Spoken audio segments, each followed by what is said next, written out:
Journal entries करने के लिए सबसे पहले आपको जर्नल एंट्रीज के बेसिक रूल्स पता होना बहुत जरूरी है। बिना जर्नल एंट्री के रूल्स पता किए आप जर्नल एंट्रीज नहीं कर सकते। जर्नल एंट्रीज के हमारे पास 3 रूल्स होते हैं। इसका फर्स्ट रूल है debit what comes in and credit what goes out.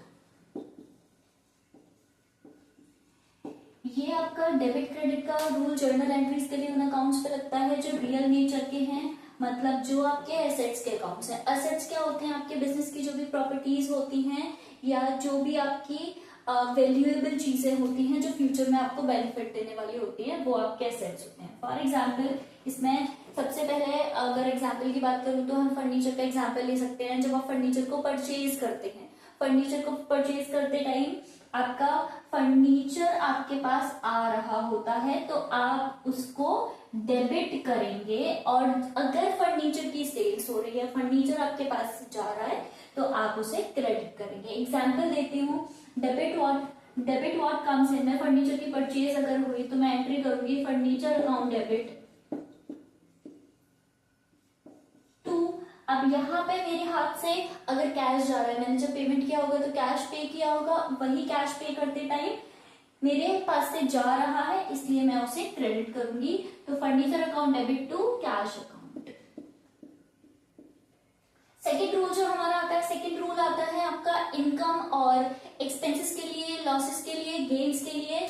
वो कहता है debit all expenses and losses and credit all income and gain। For example expenses की बात करें तो आपका एक्सपेंस होता है सैलरी। फॉर एग्जाम्पल सैलरी जब आप पे करते हैं तो एंट्री करते हैं, क्योंकि सैलरी आपका एक्सपेंस है और हमने देखा है कि हमें एक्सपेंसेस को डेबिट करना है, तो सैलरी को मैं डेबिट करूंगी सैलरी अकाउंट डेबिट टू। अब यहाँ पे आप ये वाला रूल लगा के देख सकते हैं, जब आपने सैलरी पे किया होगा तो आपके पास से कैश गया होगा तो उस पर रूल लग जाएगा क्रेडिट व्हाट गोज आउट। तो आप सैलरी के साथ में क्रेडिट कर देंगे कैश अकाउंट को, क्योंकि कैश आपके पास से जा रहा है।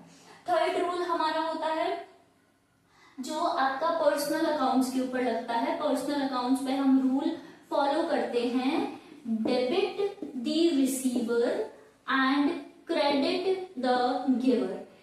फॉर एग्जाम्पल अगर मैंने किसी को पेमेंट किया है, फॉर एग्जाम्पल मेरा कोई क्रेडिटर था जिसे मैंने पेमेंट किया है, तो पेमेंट के टाइम पे मैं उसकी एंट्री करूंगी क्रेडिटर अकाउंट डेबिट, क्योंकि उस पर्टिकुलर क्रेडिटर ने अमाउंट रिसीव किया है क्रेडिटर अकाउंट डेबिट टू, और मैंने उसे कैश पे किया होगा तो अगेन जैसे मैंने यहाँ कैश पेमेंट के टाइम पे क्रेडिट किया था, सेम ऐसे ही मैं यहाँ कैश को क्रेडिट